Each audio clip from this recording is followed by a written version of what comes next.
Hello everyone. I hope मेरी voice आप तक प्रॉपर तरीके से पहुंच रही होगी। ये हमारे पास मॉक टेस्ट नंबर 2 है। Mock test number 2। इससे पहले मैं एक मॉक टेस्ट ऑलरेडी अपलोड कर चुका हूं जिसमें हमने 20 क्वेश्चन सॉल्व किए थे। इसमें अगेन हम लोग 20 क्वेश्चन सॉल्व करेंगे।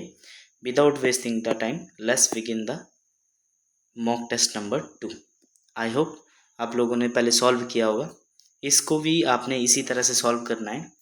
ये आपके स्क्रीन पे 4 क्वेश्चन दिख रहे होंगे। वीडियो पॉज करो, सॉल्व करो। 4 क्वेश्चन और दिख रहे होंगे। 4 क्वेश्चन और दिख रहे होंगे। ये देखो 20 क्वेश्चन है ना। इसको भी हम लोग 20 क्वेश्चन सॉल्व करेंगे यहाँ पे भी। चलो आई होप आप लोगों ने कर दिए होंगे सॉल्व। चलते क्वेश्चन नंबर 1 पे। ठीक है, अब मेरी एक्सप्लेनेशन सुनो। देखो पहला क्वेश्चन क्या दिया है, निम्नलिखित में से कौन सी संख्या 2 और 5 से विभाजित है। किससे भाई? 2 और 5 से। देखो 2 और 5 से विभाजित का मतलब होता है ऐसी संख्या दो या 5 नहीं बोल रहा, 2 और 5 मतलब दोनों से डिविजिबल होनी चाहिए। तो 2 और 5 से ऐसी संख्या विभाजित होगी जो 2 से भी कटती हो 5 से भी कटती हो, तो इसका एलसीएम से कटती होगी। 2 और 5 का एलसीएम क्या होता है भाई? ये होता है 10। और 10 से कौन सी संख्याएं कटती है जिसका यूनिट डिजिट क्या होता है भाई? 0। तो एक ही संख्या इसमें जिसमें यूनिट डिजिट क्या है हमारे पास? 0 है। Option number D. बहुत सिंपल क्वेश्चन था। चलो नेक्स्ट क्वेश्चन देखो। Question number 2। देखो क्वेश्चन नंबर 2 क्या दिया हमारे पास, यदि a अनुपात b 6:8 है, b अनुपात c 5:11 है, तो आपको निकालना a b c। देखो a/b बराबर कितना दिया है? 6/8। b/c कितना दिया हमारे पास? 5/11। तो आपको निकालना क्या? a/b/c। तो कुछ नहीं, a के नीचे लिख दो 6, b के नीचे लिख दो 8, b के नीचे क्या लिख दो 5 और c के नीचे क्या लिख दो 11। बस सॉल्व करो। खाली जगह में इसको रिपीट कर देना है और खाली जगह में इसको रिपीट कर देना है 8 को। बस मल्टीप्लाई करो, कितना आएगा? 6×5 30, 8×5 40, 11×8 88। ये रहा। और देखो अभी ये कटता होगा, 2 सब में कॉमन है, काट दो। 15, 20 और 44। ठीक है, रेशो का मतलब होता है simplest form of the values. ठीक है, तो इस तरह से आप कर सकते थे इसको। 15, 20, 44। Question option number C is the right answer. चलो नेक्स्ट क्वेश्चन। ठीक है, आप बहुत सारे तरीके से कर सकते हो। अब यहाँ पे आप बी को कॉमन भी कर सकते हो। ठीक है भाई, बी को आप क्या कर सकते हो? कॉमन। तो बी की वैल्यू यहाँ पे कितनी है? 8 है और बी की वैल्यू यहाँ पे कितनी है? 5। तो इसको किससे मल्टीप्लाई कर दो? 5 से। और इसको किससे मल्टीप्लाई कर दो? 8 से। ऐसे भी कर सकते हो आप। तो कितना आएगा? 6×5 30। बी कितना आएगा? 8×5 40। और बी यहाँ पे भी कितना आएगा? 8×5 40। और सी कितना जाएगा? 11×8 88। फर्क कुछ नहीं पड़ने वाला, क्वेश्चन वही आंसर आएगा। ठीक है, आप इस तरह से भी कर सकते हो। चलो क्वेश्चन नंबर नेक्स्ट देखेंगे। Question number 3। क्वेश्चन नंबर 3 क्या दिया है, ए और बी की वर्तमान आयु 3:4 के अनुपात में 5 वर्ष पूर्व उनकी आयु का अनुपात 2:3 था। ए की वर्तमान आयु वर्षों में ज्ञात करो। ठीक है भाई, वर्षों में ज्ञात करेंगे। तो देखो क्वेश्चन देखेंगे, हमारे पास कोई दो व्यक्ति है ए और बी, है ना भाई। वर्तमान यहाँ पे और कितने वर्ष पूर्व? 5 वर्ष पूर्व।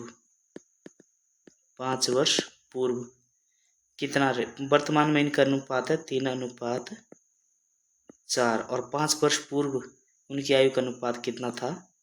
2:3 था। ओके भाई, कितने वर्ष का कितना डिफरेंस है? 5 का डिफरेंस है। इसके साथ x मानो। ठीक है, क्या करना? क्रॉस मल्टीप्लाई करो। 4 दूनी 8x माइनस 3 दिए 9x बराबर यहाँ पे 5 दिए 15 और यहाँ पे 5 चौके 20। ठीक है, तो बस आपने डिफरेंस लेना है, प्लस माइनस से कोई फर्क नहीं पड़ता है। इनका डिफरेंस कितना हमारे पास? 1x और यहाँ पे कितना है? 5 है। समझ? तो हमारे पास देखो जो भी हम लोग एज निकालेंगे ना वो 5 वर्ष पहले आएंगे, है ना। तो 5 वर्ष पहले ए की एज कितनी थी भाई? एक्स की वैल्यू 5 है तो ए की एज थी हमारे पास 5×2 = 10 वर्ष। और बी की आयु कितनी थी हमारे पास, 5 थी, 15 वर्ष। अब क्या पूछ रहा है देख लो, ए की वर्तमान आयु, तो देखो ए की 5 वर्ष पहले कितनी थी एज, 10 वर्ष, तो 5 साल बाद कितनी हो जाएगी, 5 साल बाद इसमें 5 जोड़ दो, कितना आ जाएगा अभी, 15 वर्ष। ठीक है, option number B is the right answer. I hope आपको समझ आ गया होगा। 5 वर्ष पहले की निकली है जो भी निकली है, समझे। अब देखो वर्तमान चाहिए तो इसमें 5 जोड़ना पड़ेगा। अगर मैं बोलूँ भाई अगर तुम 5 साल पहले 10 साल के थे तो आज कितने, तो ऑब्वियस सी बात है, आप क्या बोलोगे, मैं 15 साल का हूँ आज। ठीक है, तो ये कंसेप्ट लगा यहाँ पे। चलो नेक्स्ट क्वेश्चन है, नेक्स्ट क्वेश्चन सॉल्व करते हैं। क्वेश्चन नंबर 4, देखो क्या बोल रहा है, दो पाइप पी और क्यू एक टैंकी को क्रमशः 36 मिनट और 45 मिनट में भर सकते हैं। यदि दोनों पाइप को एक साथ खोल दिया जाए तो टैंकी को भरने में कितना समय लगेगा। देखो जब दो ही चीज़ें हो तो सीधा ये मान के चलो, ये फॉर्मूला यूज़ कर लेना आपने। जब दो ही चीज़ें हो, टाइम एंड वर्क में भी और टैंकी में भी, पी इंटू क्यू बटे पी प्लस क्यू, ये फॉर्मूला यूज़ करने में कोई बुराई नहीं है। देखो पी इंटू क्यू और पी प्लस क्यू, और देखो पी इंटू क्यू, पी कितना हमारे पास 36 मल्टीप्लाई बाय 45 बटे कितना 36 और 45 कितना हो गए, 5 और 6 11 का 1 हासिल 1 5 और 3 8 81। ठीक है, अब यहाँ पे 9 से काटो, 9 पंजे 45, 9 में 81, 9 एकम 9, 4 9 36, 4 पंजे 20 मिनट। क्वेश्चन समझ आ गया होगा। आप एलसीएम वाला मेथड भी यूज़ कर सकते हैं। ठीक है, ये क्वेश्चन सब कर लेंगे। नेक्स्ट क्वेश्चन देखो, नेक्स्ट क्वेश्चन दिया है 4 9 और 16 का चतुर्थ अनुपाती। देखो चतुर्थ अनुपाती कैसे निकालते हुए, चतुर्थ अनुपाती देखो इसको लिखते कैसे, 4 अनुपात 9 डबल अनुपात 16 अनुपात x, चौथा अनुपात निकालना था, तो चतुर्थ अनुपात इसी तरह से निकलता है। इसको सॉल्व करने का तरीका क्या होता है, बीच वाले अलग से मल्टीप्लाई करो, आर पार वाले अलग से मल्टीप्लाई करो, तो कितना आएगा भाई, 9 मल्टीप्लाई बाय 16 बराबर है 4 गुणा एक्स, तो यहाँ से 4 से काट दो, 4 एकम 4, 4 चौके 16, तो एक्स की वैल्यू क्या होगी, 4 9 में 36। समझ आया, option number D is the right answer. आप ऐसे भी कर सकते सॉल्व, 4 बटे 9 बराबर है 16 बटे एक्स, एक ही बात है। इसको क्रॉस मल्टीप्लाई करते तो 4x बराबर है 16 गुणा 9। ठीक है, यहाँ पे यही तो किया हमने, बस स्टेप बचा दिए, तो कितना आएगा 4 चौके 16, एक्स की वैल्यू कितनी 4 9 में 36। ठीक है, इससे हमने स्टेप बचा दिए थे बस। चलो पेपर है, ठीक है, नेक्स्ट लिखो। एक दुकानदार अपने क्रय मूल्य से 20% अधिक मूल्य अंकित करता है। यदि वो 30% की छूट देता है तो उसका हानि प्रतिशत ज्ञात करो।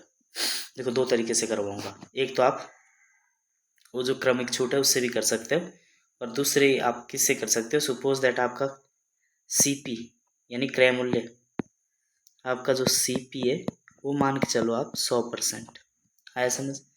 अब बोल रहा है कि एक दुकानदार अपने क्रय मूल्य में 20% अधिक मूल्य अंकित करता है, 20%, तो 20% मतलब इसमें 20% बढ़ा दो, कितना हो जाएगा 120। यदि वो 30% की छूट देता है, अब इस पे 30% की छूट देता है, तो 120 का 30% निकाल दो भाई, कितना आएगा, 2 जीरो कर दे, 12 3 36, इसमें से 36 घटा दो, कितना आएगा, छूट देता तो कितने में बेच देता है ये देखो, ये सीपी और ये मार्कअप किया, और मार्कअप में जब डिस्काउंट देते कितना परसेंट की, 30% का, तो घटा दो, इसमें से कितना बचेगा, ये 10 में से 6 गया 4, और यहाँ पे 11 में से 3 गया 8, 84।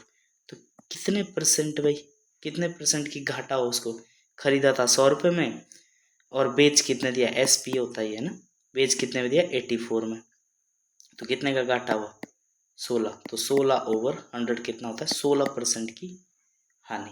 तो ऑप्शन क्या है हमारे पास 16%।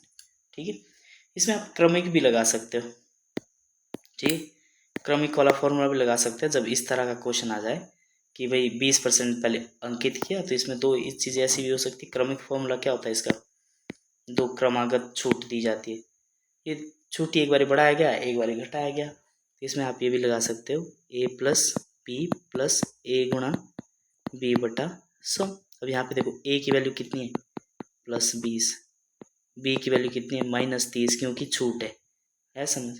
तो बस पुट कर दो, कितना आएगा 20 - 30 प्लस ए कितना है 20 टू -30 बटे कितना 100। तो इसको सॉल्व करो, 20 - 30 में कितना -10, यहाँ पे माइनस प्लस माइनस 3 दूनी 600 बटे 100, 2 जीरो से 2 जीरो कैंसिल आउट, कितना आएगा -10 और -6 -16%। यहाँ पे माइनस शो करवा रहा है, क्या हो रही है भाई हानि।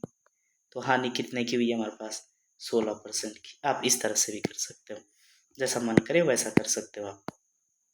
चलो नेक्स्ट क्वेश्चन देखते हैं, सेम ठीक है। यहाँ पे सातों क्वेश्चन बोल रहा है 40% और 30% की दो क्रमिक छूट सेम है, ठीक है।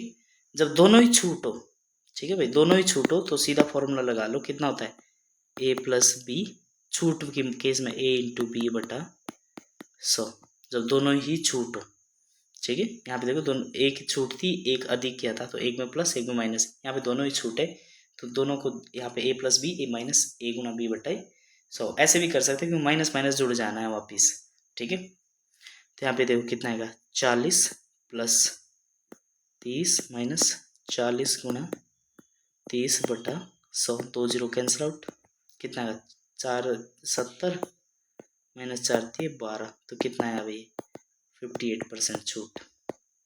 छूट के केस में ये होता है, ठीक है। इसमें आपने वही फॉर्मूला लगाना है, जब ये एक में बढ़ रहा है घट रहा, a plus B plus A गुना बी बटा 100, ठीक है।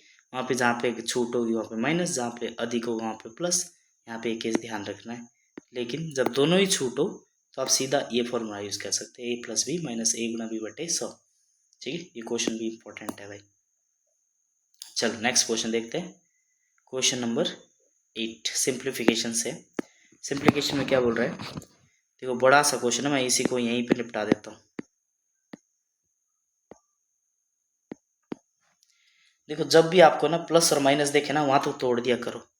जैसे यहाँ पे दिख रहा है हमारे पास, देखो ये दिख रहा है, क्या दिख रहा है डिवीजन है, माइनस है तो ठीक है, इसको सॉल्व अलग करेंगे जहाँ तक ये प्लस और माइनस और ना आ जाए, इसको अलग से सॉल्व करेंगे, इसको अलग से सॉल्व करेंगे, इसको अलग से सॉल्व करेंगे ऐसे। तो 16 को भाग दो 2 से, कितना बचेगा 8 माइनस, इसको तीनों को सॉल्व करेंगे, पहले गुणा होता है कि भाग, पहले भाग होता है। 15 को 3 से भाग दे दो 5, 7 पंजे 35, 15 को मैंने 3 से डिवाइड किया 5 और 7 से गुणा किया, कितना है 7 पंजे 35 प्लस 5 पंजे 25 प्लस 4 थे 12 माइनस 10।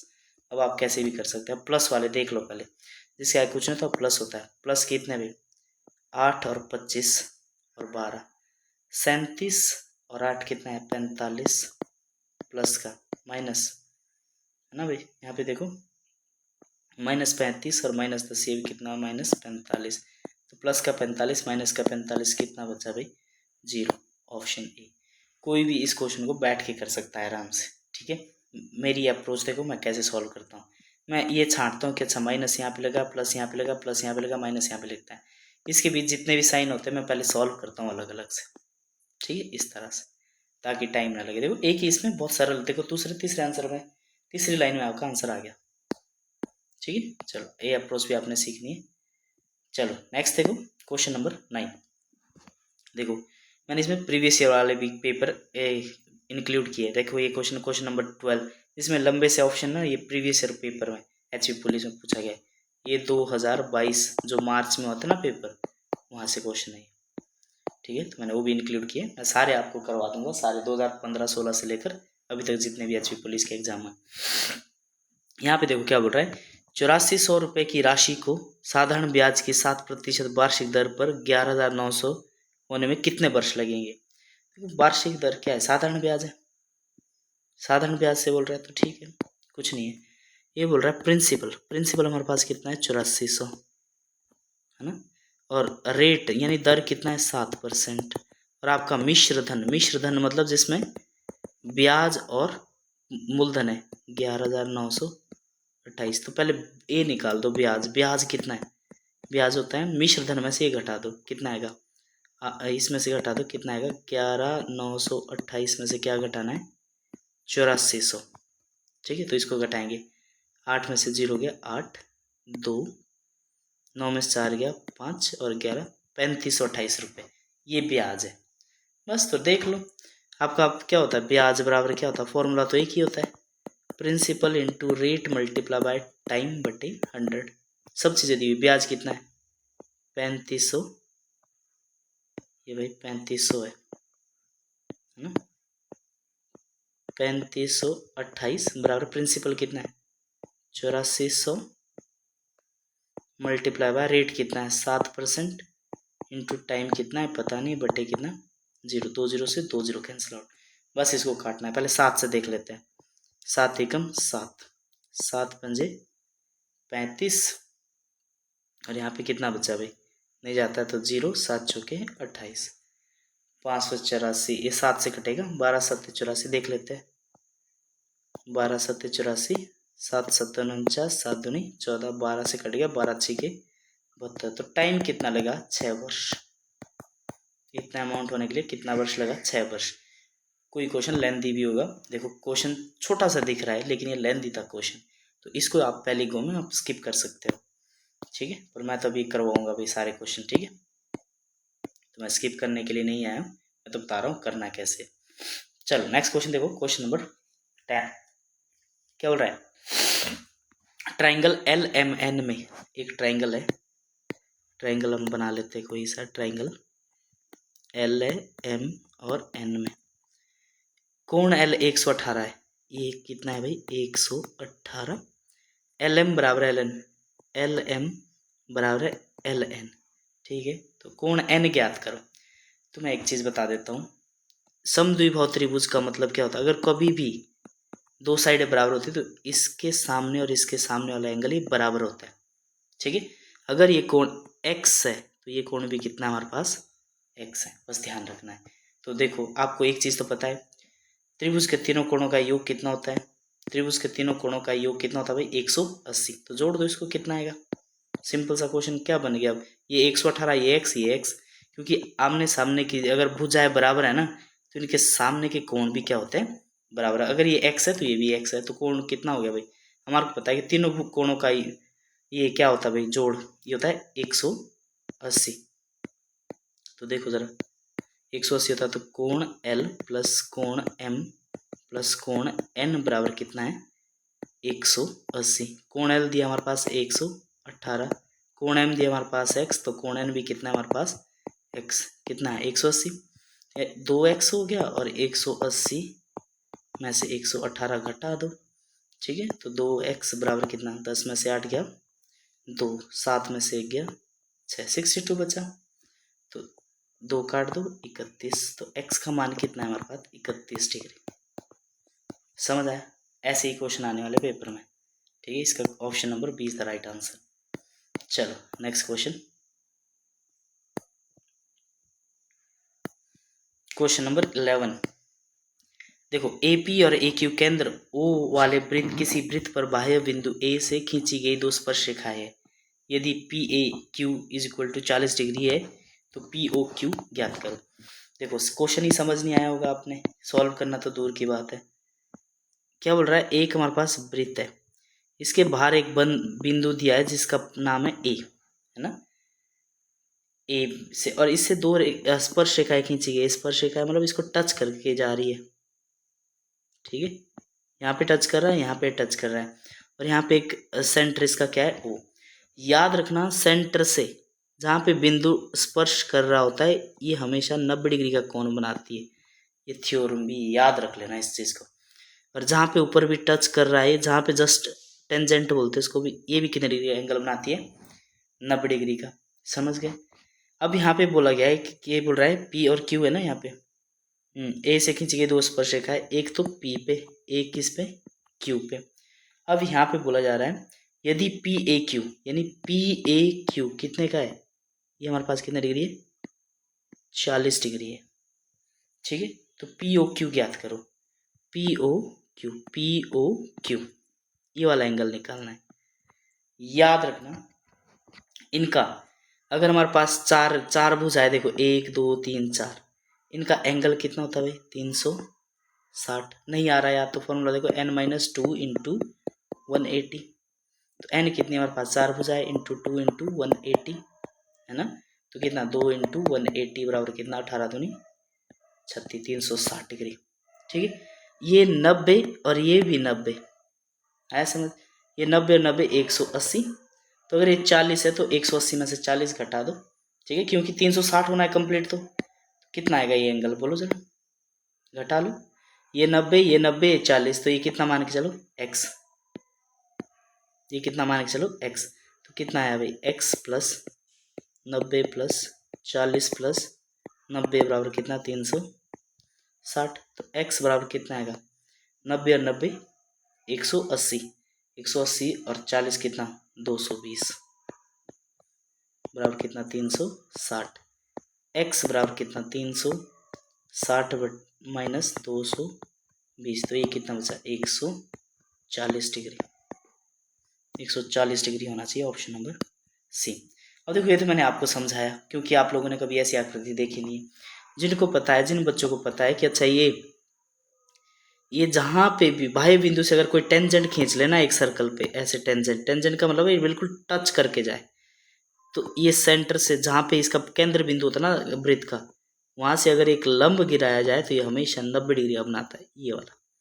अगर ये 90 डिग्री है, ये 90 डिग्री है, ये कितना हुआ 180, तो ये भी आपस में कितना होता समय इसका 180। तो कुछ नहीं करना था आपने, 90 90 40, तो सीधा आपने 180 में से 40 घटा देना था, कितना आना था 140 डिग्री। ठीक है, आई होप समझ आया होगा। ये एक वृत्त की थ्योरी में थोड़ा एडवांस लेवल का क्वेश्चन भी था भाई, है ना, मैं बोल नहीं रहा हूँ, बहुत इजी क्वेश्चन है। चलो अगला क्वेश्चन देखो। अगला क्वेश्चन पूछा गया है, ये पिछले साल कांस्टेबल में पूछा गया है। ये 2022 का पेपर है जो मार्च में होता, जो कि कैंसिल कर दिया गया था लीक होने के कारण। चलो क्वेश्चन नंबर 12 क्या होगा, इफ HCF ऑफ दो संख्या है हमारे पास ए बी, अगर उनका HCF कितना दिया है 15 और a गुणा बी उनका मल्टीप्लीकेशन कितना दिया है 1800, तो एलसीएम ज्ञात करना है। आपको पता होगा कि हमारे पास एक फॉर्मूला होता है कि first number multiply by second number बराबर होता है उनका HCF मल्टीप्लाई बाय LCM। बस ये कंसेप्ट होता है। हमारे पास फर्स्ट नंबर है a गुणा b बराबर कितना, इनका HCF AB का और इनका LCM AB का। अब यहाँ पे देखो जरा, a गुणा b डायरेक्टली दिया है कितना 1800। ठीक है, 1800 दिया है बराबर HCF कितना दिया इन दोनों का 15 गुणा LCM कितना है नहीं दिया है। अगर LCM भी दे देता फिर निकालने को क्या बच जाता, कुछ भी नहीं। तो LCM है, तो यहाँ पे देखो काट लो आपस में, कितना से कटेगा 5 से कटेगा, 15 से ही काट लेते हैं। 15 एकम 15, 15 का टेबल आता है ना, 15 एकम 15, कितना बचा 3, 15 दूनी 30, 120। तो LCM सीधा क्या बच गया हमारे पास 120। बहुत सिंपल सा क्वेश्चन है, ऑप्शन नंबर डी। इसमें ऑप्शन भी नहीं दिए, ये है हमारे पास 2022 का क्वेश्चन। चलो नेक्स्ट क्वेश्चन देखेंगे भाई। आई होप समझ आ रहा होगा आपको, और आपने सॉल्व भी कर दिए होगे, एक्सप्लेनेशन देख रहे होगे आप लोग। ठीक है, चलो क्वेश्चन नंबर 13 क्या बोल रहा है, 30 छात्रों वाली कक्षा के सभी छात्रों ने एक टेस्ट दिया। ठीक है, एक क्लास है जिसमें टोटल कितने हमारे पास 30 छात्र हैं। कितने छात्र है 30 छात्र है। 12 छात्रों का औसत स्कोर 62 है और बाकी छात्रों का औसत स्कोर 78 है। तो कक्षा का औसत स्कोर ज्ञात करें। तो इसको बोलते हैं वेटेज एवरेज। वेटेज एवरेज क्या फॉर्मूला होता है, N1 multiply by average plus N2 multiply by average plus A2 हो गया A1, N1 NN multiply by AN divide by N1 plus N2 plus N3 जितने भी हो गए अप टू NN, इस तरह से। अब यहाँ पे क्या बोल रहा है, यहाँ बोल रहा है कि 30 छात्र, टोटल कितने 30 छात्र है जिसमें से 12 छात्रों का औसत है। तो N1 कितना मान के चलो, हमारे पास N1 है 12 और बच्चे कितने N2 में कितने बच्चे, 30 में से 12 घटा दो कितने 18, बस यही है। तो 12 छात्रों का औसत कितना है 62, तो कितना आएगा वेटेज एवरेज लगा दो 12 गुणा 62 प्लस बाकी कितने बचे 30 में से 12 ने दे दिया तो बाकी बचे 18, इनका कितना हमारे पास 78 बटे कितना 12 और 18 जितने टोटल स्टूडेंट 30। सॉल्व करना है बस। देखो 12 छिके 72, 720, 12 दूनी 24, 720 और 24 कितना हुआ 744 प्लस तो देखो 17, इसको गुणा करना पड़ेगा भाई, इतना 18 का टेबल मैं भी भूल गया हूँ। ठीक है, 18 अट्ठे कितना होता है, इसको देख लेते हैं। 8 बटे 64 का 4 हासिल 6, 8 सत्ते 56 और 6 कितना होता है भाई 62, और वहाँ पे 78 कितना 4 0 7 8 13 1 1404। ठीक है, कभी कभी टेबल भूल जाते हैं भाई, है ना 30, और एग्जाम में तो आपके कभी याद नहीं आएंगे। इसको जोड़ो कितना 4 4 8 4 7 4 11 का 1 हासिल 1 2 ऊपर से 30, एक तो जीरो आएगी इधर, पॉइंट पॉइंट में है कोई, हाँ 0.8 तो है ही नहीं भाई। 4 4 8 देख लेते हैं, गुणा गलत किया होगा पक्का। ठीक है, 3 से काटो, 7 ये 21 71 पॉइंट, यहाँ पे 8 18 6 18 71.6। अच्छा इस तरह से आना था ये 71.6 71.6, तो गुणा गलत नहीं किया था, मैं कुछ और सोच रहा था। ठीक है, तो ऑप्शन था 71.6। ये बस ये मल्टीप्लाई वाला गेम है, बाकी कुछ नहीं है। ठीक है, थोड़ा क्वेश्चन इसकी वजह से, कैलकुलेशन की वजह से टफ हो गया ये क्वेश्चन। चलो नेक्स्ट क्वेश्चन देखो भाई, क्वालिटी क्वेश्चन दूंगा भाई मैं, है ना, जो तो सिंपल सिंपल हो गया तो तुम ऐसे भी कर लोगे। चलो नेक्स्ट क्वेश्चन है 14। एक महिला के व्यय और बचत का अनुपात 4:1 है। देखो हमारे पास सारी चीज होती है, इनकम बराबर, किसी व्यक्ति की इनकम बराबर क्या होता है, वो कितना भाई एक्सपेंडिचर कर रहा है प्लस उसकी सेविंग क्या है, ये तीन चीजें, मतलब ये होता है आय बराबर कितना एक्सपेंडिचर क्या होता है, खर्च या व्यय प्लस बचत, ये होती है हमारे पास। और एक महिला के व्यय और बचत का अनुपात 4:1 है। व्यय और बचत यानी खर्च करती है 4 और सेव करती है 1, तो आय कितनी होगी 4 और 1 5। अब 20% और 10% की वृद्धि करनी, कोई दिक्कत नहीं, इनके पीछे 2 जीरो लगा दो जबरदस्ती, क्या फर्क पड़ रहा है, कुछ फर्क नहीं पड़ रहा है ना, वो मैंने अपनी सुविधा के अनुसार लगा दिया। ठीक है, आप लगा सकते हैं 3 जीरो भी लगा सकते हैं, 4 जीरो भी लगा सकते हैं, रेशो है कुछ भी मान सकते हैं आप। यदि उसकी आय और व्यय क्रमशः आय बढ़ रही है कितना 20% और 10% वृद्धि हो, तो उसकी बचत में कितने प्रतिशत की वृद्धि होती है। देखो आय में कितनी 20%, तो इसका 20% निकाल दो, कितना होता है 20 का परसेंट क्या होता है भाई 500 का 20% निकाल सकते हो आप इजीली, मैं बस ऐसे ही लिख रहा हूँ। ठीक है 100, तो कितना हुआ भाई, नई इनकम कितनी हुई 600 रुपये, और व्यय व्यय 400, उसमें 10% की वृद्धि होती है, 10% मतलब 400 का 40 होता है, फिर भी मैं आपको निकाल के दिखा रहा हूँ 10% कितना 40, तो 440। अब मेरे को ये बताओ 600 इनकम हुई, एक्स खर्चा कितना किया 440, तो सेविंग कितना बचा, 600 में से 440 घटा दो तो कितना बचेगा, ये 600 में से 440 है ना, ये भी घटा के करना पड़ रहा है। ठीक है 160 रुपये, 160 रुपये। अब मेरे को बताओ जरा बचत में कितने प्रतिशत की वृद्धि हुई, तो मेरे को बताओ जरा कितना प्रतिशत दिख रहा तुम्हें, 60 की वृद्धि हुई, किस पे हुई है 100 पे, गुणा कितना 100, तो सीधा सीधा 60%, ऑप्शन नंबर डी। ठीक है, ध्यान से देखना क्या किया मैंने यहाँ पे। चलो वीडियो रिमाइंड करके देख लेना, जिनको समझ नहीं आया एक बार में, और जिनको आ गया उनको वेल एंड गुड, नहीं आया तो एक बार रिमाइंड करके देख लेना वीडियो। चलो नेक्स्ट क्वेश्चन हम लोग करेंगे भाई, और क्वेश्चन नंबर 14 हो गया, 15 करते हैं। एक आयत की लंबाई उसकी चौड़ाई से 7 सेंटीमीटर अधिक है, अगर आयत की परिधि, देखो आयत की परिधि का मतलब था परिमाप, समझ गए, आयत का परिमाप है ये, आयत का परिमाप जो दिया है कितना दिया है 126, ऐसे होता है क्या आयत का परिमाप, ये था हमारे पास 2 इंटू एल प्लस बी, ये कितना दिया 126, 2 इंटू लंबाई जमा चौड़ाई। ठीक है यही होता है। अब मेरे को ये बताओ जरा, एक आयत की लंबाई उसकी चौड़ाई से 7 सेंटीमीटर अधिक है, आया समझ, यदि हमारे पास चौड़ाई को मैं x मानूं तो लंबाई कितनी आएगी x प्लस 7। ठीक है, तो जोड़ दो कितना आएगा 2 इंटू लंबाई कितनी x प्लस 7 प्लस x बराबर कितना 126। इसको काट दो, कितना इसे आएगा 63। तो कितना बचा यहाँ पे 2x प्लस 7 बराबर 63। तो 2x बराबर कितना 63 में से 7 गया 56। तो x बराबर कितना 2 से काटो, 2 दूनी 4 8 दूनी 16। तो x की वैल्यू 28। क्या पूछा था पता नहीं। आयत की चौड़ाई पूछी थी, तो चौड़ाई हमने कितनी मानी थी x, तो यही 28 सेंटीमीटर है ऑप्शन। अब ये लंबाई पूछता तो लंबाई क्या जोड़ देते हम, लंबाई हो जाती है x प्लस x की वैल्यू कितनी 28 प्लस 7। तो ये कितनी हो जाती है हमारे पास 35 सेंटीमीटर। लेकिन ये नहीं पूछ रही, इन्होंने बताया कि भाई ये बता दो, चौड़ाई बता दो तुम। चौड़ाई कितनी 28 सेंटीमीटर। ये हमारे पास HP पुलिस 2017 में पूछा गया था क्वेश्चन।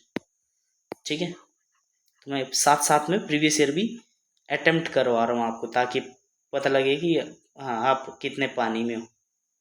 ठीक है, ना पेपर लेवल हाई रख रहा हूँ मैं, ना ज़्यादा लो रख रहा हूँ। जिस लेवल का एग्जाम में आना पेपर में, बस वही लेवल चल के मैं करवा रहा हूँ आपको। ठीक है, देखो क्या क्वेश्चन है। Question number 16। 18 kilometre per hour की चाल से चल रही 496 मीटर लंबी रेलगाड़ी को 664 मीटर लंबी सुरंग पार करने में कितना समय लगेगा। ठीक है भाई, यहाँ पे देखो एक हमारे पास लंबी सुरंग है, सुरंग मान के चलो ये सुरंग है जिसकी लंबाई कितनी है 664 मीटर, और एक रेलगाड़ी ने इसको पार करना है जिसकी लंबाई कितनी 496 मीटर। तो मेरे को बताओ जरा डिस्टेंस क्या हुआ। डिस्टेंस क्या होता है, रेलगाड़ी की लंबाई प्लस सुरंग की लंबाई, ये होता है टोटल डिस्टेंस यहाँ से यहाँ तक। तो कितना है 496 प्लस 664, तो कितना आएगा 6 4 10 के 0 हासिल 1 9 और 7 16 का 6 7 और 4 11 1160 मीटर बन जाएगी ये सारी लंबाई। ठीक है भाई, तो 1160 मीटर डिस्टेंस ये बना डिस्टेंस, और स्पीड कितनी है 18 किलोमीटर पर आवर। ठीक है, ये मीटर में, तो इसको पहले किस में कन्वर्ट करो भाई, क्योंकि सेकंड में पूछा है तो इसको 18 किलोमीटर पर आवर को पहले मीटर पर सेकंड में कन्वर्ट करो।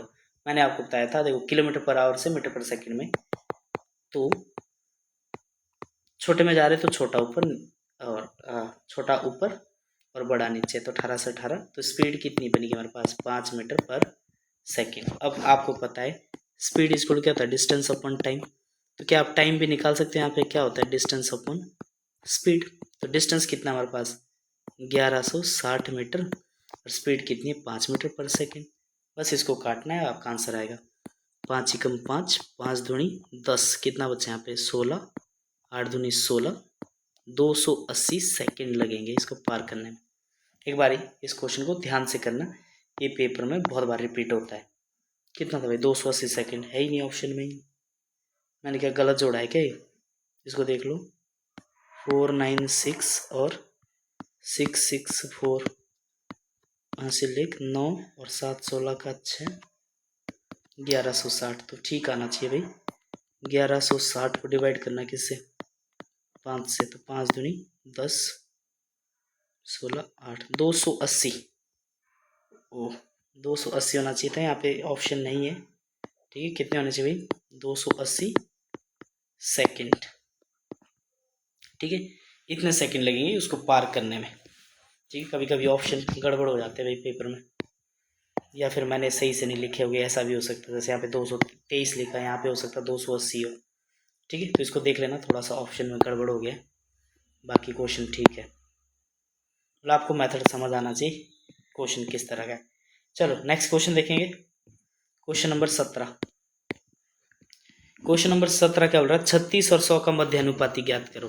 देखो मध्यानुपाती का मतलब क्या होता है याद रखना, अगर हमारे पास दो संख्या ए और बी, तो मध्यानुपात क्या कैसे निकालते उसका, वो तो हमारे पास अंडर रूट ए इंटू बी, बस ये होता है।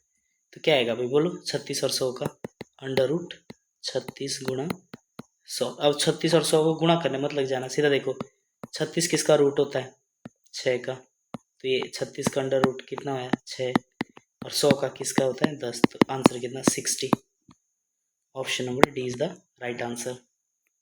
ठीक है, चलो नेक्स्ट क्वेश्चन देखो, क्वेश्चन नंबर 18। वीडियो लंबी नहीं होनी चाहिए भाई। देखो क्या हो रहा है, दो संख्याओं का एलसीएम और एचसीएफ क्रमशः 54 और 9 है। यदि उनमें से एक संख्या 18 है तो दूसरी संख्या ज्ञात करो। बस वही फॉर्मूला मैंने आपको करवाया था, क्या था, दो संख्याओं का गुणनफल हमेशा ए गुणा ए मल्टीप्लाई बाय बी बराबर है इन दोनों का एचसीएफ मल्टीप्लाई बाय इन दोनों का एलसीएम। ये कंसेप्ट चलता है। अब दो संख्याओं का एलसीएम और एचसीएफ 54 है। एलसीएम कितना दिया हमारे पास 54 और एचसीएफ सॉरी उल्टा लिख दिया मैंने यहाँ पे ना, एचसीएफ कितना है 9 और एलसीएम कितना है 54 है ना। यदि उनमें से एक संख्या 18 है तो दूसरी संख्या निकाल दो। ठीक है, 9 एकम 9, 9 दूनी 18, 2 एकम 2, 27 दूना 54। तो बी की वैल्यू कितनी आ गई हमारे पास 27। इजी। चलो फिर अगला क्वेश्चन देखते हैं, एचपी पुलिस 2016 का। ठीक है, ये आपको ऐसे ऐसे क्वेश्चन भी आते थे पहले भाई 2016 में। तो ये है एचपीपी 2016 का पेपर में। ठीक है, जिसमें लंबे ऑप्शन है, मैंने एक कॉपी की है सीधे नेट से। चलो क्या क्वेश्चन पूछा है, एक बैग का अंकित मूल्य 80 रुपये है परंतु इसे 68 रुपये में बेचा जाता है, तो इस बैग पर कितने प्रतिशत डिस्काउंट दिया जा रहा है। ये तो बच्चा कर सकता है।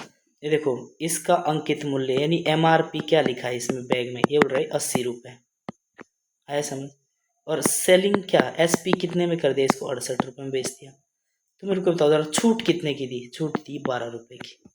ओवर किस पे, आपकी मार्क प्राइस में, मल्टीप्लाई बाय कितना 100। बस इसको काटना है आपने, 0 से 0 कटा, 2 से काटो, 4 दूनी 8, 6 दूनी 12, 4 से काटो या 2 से काटो, 2 दूनी 4, 3 दूनी 6, 2 एकम 2, 5 दूनी 10। कितने परसेंट की छूट मिली भाई, 15%। ऐसे भी क्वेश्चन आते हैं पेपर में। ऐसा नहीं ये क्वेश्चन फिर से रिपीट नहीं हो सकता, बिल्कुल हो सकता है, इसी तरह के क्वेश्चन भी आ सकते हैं एग्जाम में। ठीक है, मैंने इजी से इजी रखा है और टफ से टफ से रखा है, दोनों टाइप, यानी मॉडरेट पेपर में सेट करूंगा हमेशा। इतना टफ भी नहीं बनाऊंगा कि आपके बिल्कुल कुछ भी समझ ना आए, और इतना ईजी भी नहीं बनाऊंगा कि आपको पता ही ना लगे यार हम क्या सॉल्व कर रहे हैं। मॉडरेट टाइप में घुमाऊंगा मैं आपको। अब यहाँ पे देखो अगला क्वेश्चन, देखो क्या लिखा है, एक व्यक्ति का मासिक वेतन 42,000 रुपये से बढ़कर 57,000 रुपये हो गया है, उसके मासिक वेतन में कितने प्रतिशत की वृद्धि हुई है। ठीक है, 1 स्थान तक। ठीक है, अब यहाँ पे बोल रहा है, ये भी बहुत इजी क्वेश्चन है जैसा ऊपर वाला था। ये बोल रहा है कि एक व्यक्ति है, सपोज दैट वो इनकम टैक्स ऑफिसर है। ठीक है भाई, उसकी इतनी कम तो नहीं होती इनकम टैक्स ऑफिसर की सैलरी। उसकी सैलरी पहले कितनी थी, 42,000।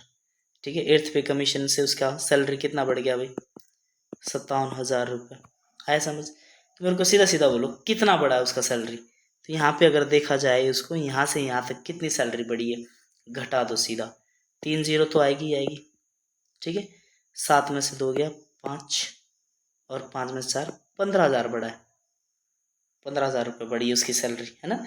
अब ये बोल रहा है कि कितने प्रतिशत में बताओ, 15,000 रुपये नहीं बढ़ाना आपने, ये बोल रहा है 15,000 बढ़ो। तो देखो पहले 42,000 मिलती थी, अब कितनी 57,000, तो कितनी रुपये बढ़ी है 15,000। ओवर किस पे, जो उसकी पहली थी इनिशियल सैलरी, मल्टीप्लाई बाय 100। 2 0 से 2 0 कैंसिल, जो कटता है काटो, 3 से कट रहा है, 5 3 15, 14 3 42, अब नहीं कट रहा है, इसको रहने दो।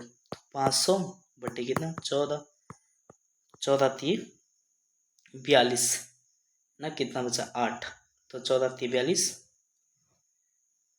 8 बचा, 14 पंजे 70, 100, 14 7 98, तो इतना ही आएगा 35.7% है कहीं यहाँ पे ऐसा ऑप्शन।